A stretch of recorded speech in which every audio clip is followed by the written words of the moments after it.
긴박하게 밤사이에 지나갔는데 일단 그 피해 여성을 만나지 않았다고 어제 얘기를 했었는데 그 호텔에 갔다라는 증언을 일단 나왔습니다. 먼저. 그러니까 새로운 인물이 등장을 했습니다. 이 네. 새로운 인물은 정봉주 전 의원의 팬클럽 카페가 있습니다. 예. 팬클럽 커뮤니티에 한때 커뮤니티 운영자를 했던 사람이라고 보시면 될 것 같은데요. 카페 닉네임이 민국파라는 분입니다. 민국파. 예, 그러니까 예. 이때 사건이 일어났던 2011년 12월 그 당시에 이제 카페 운영자를 했었고 그래서 그 징역이 선고가 되고 그 검찰에 구인되는 그 정봉주 전 의원의 굉장히 긴박한 상황에서 자신이 수행비서는 아니었지만 수행비서처럼 거의 새벽부터 밤까지 따라다녔다라고 예. 자기를 소개했어요. 그 행적을 잘 알고 있다. 그렇죠. 그때 예. 거의 새벽부터 계속 밤까지 붙어 다녔다고 자기를 소개를 했고요. 그 소개하면서 뭐라고 이야기를 했냐면 정봉주 전 의원이 2011년 12월 23일 1시에서 2시경에 그 렉싱턴 호텔에 간 게 맞다라고 예. 증언을 했습니다. 좀 더 구체적으로 그 사람의 이야기를 따져보면요. 그날 아침에 이때 전날 징역 선고가 됐기 때문에 새벽부터 검찰이 강제 구인하지 않을까 굉장히 그렇죠. 걱정하면서 긴박하게 흘러갔다고 합니다. 그래서 새벽에 정 전 의원을 만나서 새벽부터 일정을 같이 했다고 하고요. 새벽에 만나서 오전에 합정동에 카페로 가서 그 민변 변호사들하고 대책을 논의하거든요. 대책을 논의하고 나서 이제 어머니가 병원에 입원했다는 소식을 듣게 되고 예. 그래서 병원으로 갑니다. 여기까지는 정 전 의원의 주장과 일치합니다. 예. 그런데 정 전 의원은 병원 갔다가 바로 다시 민변 변호사를 만나러 합정동 카페로 갔다고 했거든요. 그런데 이제 이 사람의 주장은 여기서부터 달라지는 거예요. 예. 뭐라고 이야기하냐면 병원에 갔다가 1시쯤에 병원에 갔다가 거의 그냥 어머니 얼굴만 보고 예. 거의 점만 찍고 갑자기 난데없이 이렇게 긴박한 상황에 렉싱턴 호텔에서 누굴 만나기로 했으니까 렉싱턴 호텔로 가야 한다라고 했다는 겁니다. 그래서 아니 이런 상황에서 누굴 만나는 거지? 거길 왜 가는 거지? 바쁜데? 네. 라고 본인은 생각했대요. 그래서 그 당시에 그 일이 기억이 난다는 겁니다. 그 렉싱턴 호텔이라는 게. 그래서 가야 된다고 하니까 렉싱턴 호텔 앞에 내려줬고 예. 내려주고 나서 한 30분 정도 지나니까 정 전 의원이 나왔대요. 그래서 나와서 다시 이제 합정동 카페로 데려다 줬다는 겁니다. 예. 그래서 그때 그래도 다행히 좀 빨리 나왔네. 늦어질까 봐 걱정했는데 빨리 나왔네 하고 생각을 했다는 겁니다. 본인은 이제 그게 생각이 나는데 최초 이제 매체가 성추행 사실을 보도했을 때 있잖아요. 그때 이제 정 전 의원의 처음 반응이 기억이 나지 않는다였거든요. 예. 그래서 본인은 그 기사를 보고 정 전 의원 그때가 기억이 안 나는구나. 나는 기억이 다 나는데. 그래서 자기한테 전화를 할 줄 알았대요. 확인하려고. 내가 갔었나? 라고 전화를 할 줄 알았는데 전화가 안 오더랍니다. 며칠 동안. 그런데 기억이 안 난다고 하더니 정 전 의원이 갔던 사실 자체를 지금 부인하고 나선 거잖아요. 예. 그 매체 자체를 대국민 사기극을 벌였다라고 어제 대대적으로 기자회견까지 했고요. 그 상황을 보면서 이건 좀 아닌 것 같다. 예. 정 전 의원이 거짓말을 하고 있는 것 같다. 라면서 이제 자신이 밝혀야겠다라고 생각을 해서 알겠습니다. 어제 예. 이제 밝혔다는 겁니다. 굉장히 잘 알고 있는 지인이에요. 이 부분만 다른 겁니다. 그러니까 호텔 여기까지는 다 정봉주 의원이 어제 얘기한 거 똑같아요. 여기에 호텔이 추가된 겁니다. 근데 손정현 변호사님, 정봉주 전 의원 측에서 어떻게 해명을 했냐면 그 사람은 23일 날 같이 있지 않았다라고 얘기를 했어요. 그렇습니다. 그 사람은 직업이 있는 사람이기 때문에 나와 계속 다니지 않았었다. 이렇게 얘기를 하고 있고요. 그렇게 얘기하니까 이 사람은 내가 그 잠자는 시간 빼고 다 붙어 있었다. 그 당시는 생생하게 기억이 난다라고 하고 있는 상황이거든요. 사실은 같은 사실 두고 둘 중에 한 명은 분명히 거짓말을 하고 그렇죠. 있는 이 상황이고 그리고 오래전 일인데 이렇게 기억을 생생하게 하고 있는 걸로 봐서는 과연 진실이 무엇일까 굉장히 궁금해지는 상황인데요. 사실 이 사실과 관련해서 저는 가장 먼저 확인할 것이 그 피해자 여자 기자 지망생일 당시에 쓴 이메일이 있습니다. 네. 그게 한번 보도가 된 적이 있는데 그게 조작된 건지 아니면 그 당시에 실제로 그런 이메일이 갔는지 여부가 굉장히 중요한 증거가 되지 않을까라는 생각이 들고요. 왜냐하면 사실은 그 사람이 지금 어떤 식으로든 허위 사실을 유포했다고 한다면 어떤 동기가 있어야 되지 않겠습니까? 그런데 그와 전혀 상관없는 한 7년 전, 10년 전에 거슬러 올라가서 그렇죠. 있지도 않은 일을 그런 메일로 보냈다라는 그 사실은 어떻게 보면 과거의 사실에 대한 어떤 그 사실을 존재하는 굉장히 중요한 증거로 믿을 수 있는 어떤 물증이거든요. 지금 다 지금 사람들 말만 있으니까 이 말이 틀리다, 기억이 다르다, 아니다, 사실이 아니다 이런 공방을 하고 있는데 이 이메일에 대한 진위 여부를 조금 그 해당 언론 매체에서 좀 어디서 분석을 해서라도 디지털 포렌식 하면 금방 확인이 되거든요. 네. 그런 것들을 확인해 보는 수순이 좀 필요하지 않을까 생각이 듭니다. 그러네요. 7년 뒤에 일을 예상해가지고 그 메일을 써놓을 일은 없는 거죠. 그러면서 또 하나 이제 얘기를 한 거예요. 정봉주 전 의원 측에서. 이 일정 자체가 사실상 불가능하다라고 주장을 했는데 이건 조금 논란의 여지가 있는 겁니다. 그러니까 지금 정 전 의원이 자신의 알리바이를 예. 내놓으면서 이렇게 주장했던 게 뭐냐면 내가 병원에 갔던 게 1시경이다. 1시경이고 합정동에서 명진 스님을 만난 게 2시 반이다. 예. 그러면은 이 병원이 공릉동이고 합정동인데 내가 병원에 가서 어머니를 그래도 한 2, 30분은 만났을 텐데 이게 어떻게 이 동선이 적어도 이제 보통 평상시에 차가 막힌다고 하면 그래도 한 1시간 좀 예. 걸리는 정도의 이 거리거든요. 이 거리를 내가 2시 반에 여기 도착하려고 했으면 렉싱턴 호텔에 갈 시간이 있었겠느냐. 시간상으로 봤을 때 지금 그 주장을 하고 있는 건데요. 예. 일단 합정동에서 명진 스님을 2시 반에 만났다고 이제 정 전 의원은 이야기를 하는데 그 지금 나왔던 사진이 있죠. 저 사진 속에서 그 찍혀있는 그 정 전 의원이 명진 스님을 만난 그 상황에 대한 사진의 그 시간은 예. 3시 54분입니다. 그러니까 2시 30분으로 한정을 한 게 굉장히 촉박하게 한정을 했다는 거죠. 예, 그렇습니다. 그러니까 예. 만남 시간 자체는 2시 반이었을지라도 정 전 의원이 뭐 2시 40분, 50분, 3시에 도착했을 수도 있는 거거든요. 그러니까 이런 여러 가지 가능성이 열려있기 때문에 정 전 의원이 주장하는 저 시간만 믿고, 예. 저 증거만 믿고, 저희 2시 52분이군요. 예. 예, 2시 52분. 2시 52분이네요. 예, 2시 52분이거든요. 예. 그러니까 지금 시간상으로 봤을 때 을지병원에서 호텔에 들렸다가 합정동으로 갔다고 하더라도 2시 50분에 도착할 수도 있지 않을까라는 게 좀 이제 그런 이제 이야기들이 나오고 있는 거고요. 저희가 그래서 이제 이 거리가 실제로 얼마나 걸리는지를 좀 따져본 건데 예. 공릉동 을지병원에서 여의도 렉싱턴 올 때까지 한 35분에서 40분 정도 이제 걸린다고 보면 될 것 같고요. 예. 그러니까 1시에 출발했다고 하면 1시 40분, 그러니까 2시 전에는 호텔에 도착할 수 있는 거죠. 예. 그리고 나서 이 여성을 뭐 10분, 20분, 뭐 30분 만났다고 치면 한 2시 10분쯤에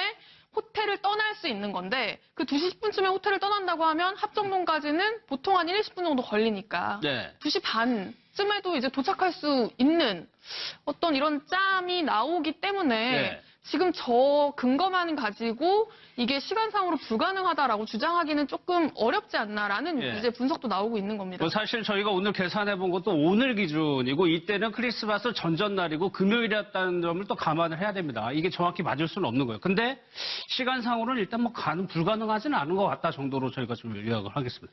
그런데 유영관 대표, 이 정봉주 전 의원하고 굉장히 가까웠던 사람이 정봉주 전 의원에게 불리한 증언을 하는 바람에 이 두 사람의 관계는 또 뭐기 때문에 이렇게 되느냐는 얘기도 나오거든요. 그렇죠. 옛날에 가장 지지자였고, 최근에 또 복권 사으면 된다음에도 또 사진을 같이 찍을 정도로 가까웠는데, 예. 정봉주 전 의원한테 굉장히 지금 불리한 증언을 하거든요. 그렇죠. 그러니까 제가 보기에는 지금 이분이 뭐를 바라고 그런 것도 아닌 것 같고, 무슨 사이가 틀어질 일도 별로 없는 것 같은데, 그래서 저는 저분이 아주 거짓말이다. 이렇게 좀 단언하기는 조금 좀 지나친 거 아니냐. 저는 이런 생각이 들어요. 상당히, 그때는 물론 2011년이라 올해는 됐지만, 그때 바로 1년 징역 선고받고 정봉주 의원이 그때 긴박했던 날이거든요. 예. 그리고 이분이 직업이 전도사예요.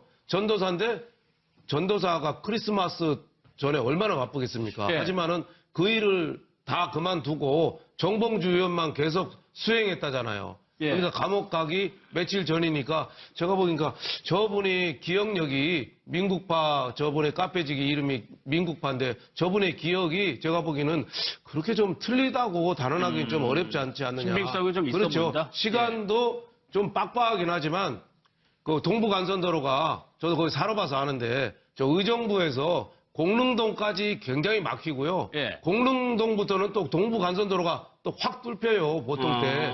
그리고 거기서부터 바로 또 올림픽대로나 강변북로 타면은 저 정도 시간이면 또 상당한 개연성은 무리라고는 또 볼 수 없거든요. 예. 그래서 저는 물론 진실 게임이죠. 지금 오늘 기자를 허위사실 유포로 또 고소한다고 하고 예. 저쪽에서는 반대로 무고죄로 맞고소를 할 가능성이 지금 높아 보이는데 아무래도 제가 보기에는 불신하기는 여러 가지 정황 증거가 예. 좀 객관적으로 좀 많이 나온 것 같다. 저는 이렇게 생각합니다. 이 실체적 진실에 가게 되려면 박선배 교수님 경찰이 수사를 해야 될 것 같은데 오늘요 정봉주 전 의원이 고소장을 제출을 하게 됐습니다. 네, 맞습니다. 그러면 여기에 대해서 사실관계 파악을 하게 되는 거죠. 네네. 그 정봉주 의원 측 입장에서는, 전 의원 측 입장에서는 내가 강력하게 이 사실을 부인하기 때문에 명예훼손 고소를 안 할 수가 없었을 겁니다. 네. 그런데 명예훼손 고소를 하게 되면 명예훼손에는 허위사실 적시가 있고 사실 적시가 있죠. 그러면 수사기관 입장에서도 어떤 법률을 적용할지를 검토하기 위해서라도 사실인지 허위사실인지 여부를 수사를 안 할 수가 없습니다. 그래서 그러면 그 과정에서 이 성범죄 사건이 사실인지 아닌지가 드러날 수밖에 없는데 예. 가사 사실인지 사실이 아닌지가 드러나지 않는다고 하더라도 정봉주 전 의원이 지금 고소한 이 사건은 혐의가 있는 것으로 결론 나기는 좀 어려울 것 같습니다. 그 이유는 예. 이 보도 기사가 전부 다 사실이어서가 아니라 사실이 아니라고 단정할 수 없다는 이유 때문에 무혐의가 나올 가능성이 굉장히 높습니다. 사실이 아니라고 단정할 수 없다. 쉽게 얘기하면 성범죄를 당했다고 고소했지만 그 가해자가 무혐의가 나오는 경우 있지 않습니까? 네. 그럴 경우에 반대로 고소를 한 사람이 무고 혐의로 입건이 되는데 그 무고도 무혐의가 나오는 경우가 굉장히 많습니다. 그렇죠. 양측이 다 무혐의가 나오는 이유는 어느 쪽 말도 사실이 아니라고 단정할 수 없기 때문에 그런 것인데 이것도 마찬가지로 실제 사실이다 아니다가 분명하지 않다고 하더라도 이 자체는 혐의가 없음이 나올 가능성이 높고 그렇다고 하더라도 고소가 들어온 이상은 사실인지 아닌지를 따져봐야 되기 때문에 그 과정에서 상당한 사실관계가 드러날 가능성이 굉장히 높아졌습니다. 저는 이 예. 수사에서 사실은 보통의 명예훼손이나 뭐 공직선거법 수사를 할 때 이런 기법을 잘 동원하지는 않는데요. 거짓말 탐지기랑 체면 수사 여부에 대해서 관련된 참고인하고 피의자, 고소인, 피고소인 관련자들에 대한 어떤 조사도 좀 꼼꼼하게 이루어졌으면 좋겠다라는 생각이 듭니다. 이미 이제 거짓말 게임, 그러니까 진실 게임으로 들어온 이상 대중들한테 이렇게 너무 적나라하게 거짓말을 하는 부분에 대해서 받아들이기 어렵거든요. 그렇죠. 지금 그 호텔에 갔는지 여부에 대해서 이렇게 명확하게 보도를 통해서 많은 국민들이 관심 갖고 있는데 거짓말을 한다. 뭐 예를 들면 기억이 소실됐거나 기억에 왜곡은 있을 수 있지만 지금 단언컨대 호텔에 갔다 안 갔다. 이건 완전히 지금 간단한 문제예요. 네, 이거는. 간단한 예. 문제이기 때문에 좀 신속하게 수사를 해서 이 논란에 대해서 조금 진실을 확인할 수 있는 부분에 있어서는 좀 예. 명확하게 했으면 좋겠다라는 생각은 듭니다. 그 성추행 사실건이 하나가 있고 이게 상대방의 진실성 문제. 그러니까 누가 거짓말을 하고 있느냐 부분도 좀 가려져야 될 것 같아요. 박선배 선생님, 수사를 하게 되면 어느 정도나 걸립니까? 보통은 고소가 들어오면은 그 고소 사건을 경찰이 마무리하는 것은 2개월 내지는 3개월인데 2, 경찰이 3개월. 그렇게 오래 두지 않죠. 이 사건은 초미의 관심사이기 때문에 신속하게 수사할 겁니다. 늦어도 한 달 안에는 끝내려고 할 겁니다. 한 달 안에요. 예. 알겠습니다. 관련해가지고요. 또 지금 박훈 변호사가 어떤 분이죠? 이분이 그 석궁 테러 예. 관련해가지고 그 김명우 전 교수를 변호해서 굉장히 주목을 받았던 분이고 최근에는 김광석 씨 부인 서혜순 서혜순 씨. 씨의 법률 대리를 자기가 자청하고 실제로 맡아서 진행을 한 사람입니다. 예. 그런데 이제 본인의 SNS에 뭐라고 올렸냐면 내가 이 돌아가는 흐름을 쭉 보니까 내가 볼 때 대국민 사기극을 하고 있는 건 이 피해 여성과 언론사가 아니라 정봉주다. 예. 라고 주장을 하면서 본인은 이 민국파가 이야기하는 주장이 훨씬 더 설득력이 있다. 피해 여성과 민국파의 주장이 훨씬 더 설득력이 있고 그쪽이 맞다고 100% 확신한다. 개인적인 의견을 밝힌 거죠. 개인적인 의견을 예. 밝히면서 내 말이 거짓이라고 생각한다면 정봉주 전 의원 나 명예훼손으로 고소해라. 예. 라고 이야기를 했고요. 자신이 직접 이 피해 여성의 법률 대리를 맡고 싶다. 해주기만 한다면 이렇게 밝혔었는데 실제로 변호를 맡기로 피해자와 이야기를 해서 변호를 맡기로 했다고 합니다. 아, 그렇습니까? 예, 그렇습니다. 변호를 맡기로 했다고 하고요. 그러면서 이분이 정 전 의원이 주장한 어떤 근거들 중에 제일 말이 안 된다라고 들었던 게 뭐냐면 예. 민국파가 주장을 했을 때 민국파의 주장을 반박하기 위해서 정 전 의원이 팬클럽 카페 있잖아요. 그 카페에 올라왔던 게시글 하나를 들었습니다. 네. 그 게시글이 뭐냐면 그 내용은 별로 중요하지 않은데 이 시점이 이 민국파가 올린 글인데 2011년 12월 23일 오후 2시 17분에 올라온 게시글이에요. 네. 그러니까 딱 그때네요. 오후 2시 17분에 이 외부로 작업을 해가지고 올렸다는 거죠. 근데 정 전 의원의 주장은 이게 핸드폰으로는 도저히 올릴 수 없는 서식이다. 예. 이거를 올리려고 했으면 당연히 뭔가 컴퓨터에 앉아가지고 했을 텐데 그러면 당연히 내 차 안에 어떻게 컴퓨터가 있을 수가 있냐. 내 차를 안 탔다는 증거다. 예. 라고 정 전 의원이 이야기를 했거든요. 그거에 대해서 이제 박훈 변호사가 자기는 이걸 증거라고 내놓는 정전 의원을 보고 정말 이게 실화냐. 예. 어떻게 이렇게 얘기할 수가 있냐. 노트북은 어디서든 쓸 수 있는 건데 이걸 어떻게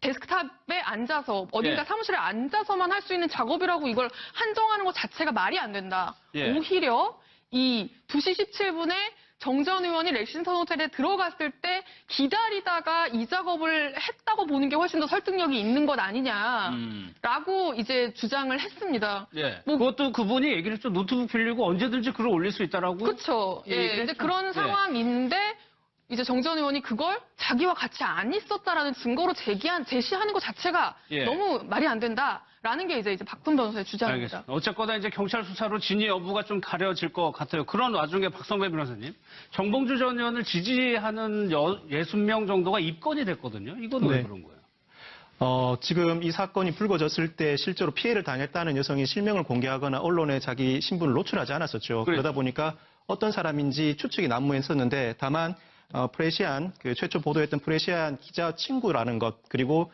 현직 그 기자 활동을 하고 있다는 것 예. 이 정도만 밝혀진 상황이었었거든요. 그래서 정전 의원을 지지하는 그 모임에서 이 사람이 누구일까 찾다가 실제로 그 프레시안 기자와 친하고 현직 기자 활동을 하는 어떤 여성을 지목해서 이 사람이 피해자다라고 그 사람의 신상을 까발리고 그 사람의 사진을 끌어와서 글을 올리고 그에 예. 대해서 비하 발언을 하는 그런 사태가 벌어졌는데 실제로는 아니, 그 그런데 사람이 그 여성이 사건하고 무관한 사람이에요. 전혀 무관했던 거죠. 예. 전혀 무관하던 사람이다 보니까 무관하던 사람 나에 대해서 내 신상을 까발리고 나에 대해서 비하 발언을 하고 모욕적인 발언을 한 거 도저히 참을 수가 없다. 정신적인 고통을 겪었다. 그래서 그 글을 집중적으로 올렸던 60여 명에 대해서 광진경찰서에 고소를 해서 광진경찰서에서 이제 수사가 개시될 예정으로 있는 것입니다. 그러니까 이게 엉뚱한 사람이 피해를 본 거예요. 이 사건 때문에. 그렇죠. 엉뚱한 사람이 그 성추행 사실을 미투한 예. 그 사람 사진으로 오인해가지고 SNS에 올리고 그 이름이 실시간 검색어에 오르고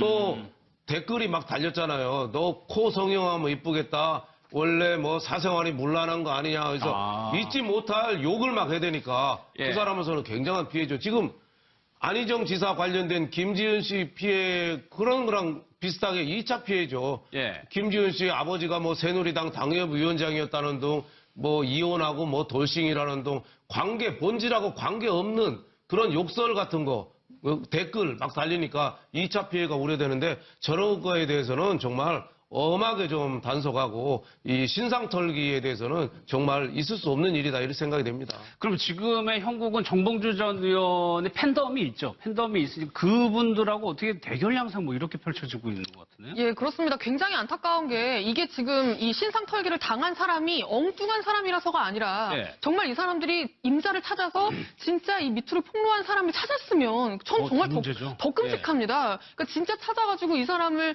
신상을 공개하고 저도 그걸 봤는데 무슨 뭐 어떤 매체에 근무하고 있는 누구다라까지 직업은 물론이고 뭐 여러 가지 사진도 뭐 게시가 같이 돼 있고요. 네. 이게 정말 엉뚱한 사람이 피해본 것도 문제고 엉뚱한 사람이었기에 망정이지 실제 피해자였다고 하면 그 사람이 감당해야 될 이 피해가 정말 어마어마하지 않습니까? 그러니까 그런 행위를 한다는 것 자체가 문제네요. 예, 그렇죠. 예. 그러니까 어떻게 이런 일을 할 수가 있는지 정말 경찰이 수사를 제대로 해서 이런 일들 다시 일어나지 않게 정말 엄단을 해야 될 것 같습니다. 알겠습니다. 이 내용도 뭐 경찰이 이제 수사를 할 것 같습니다.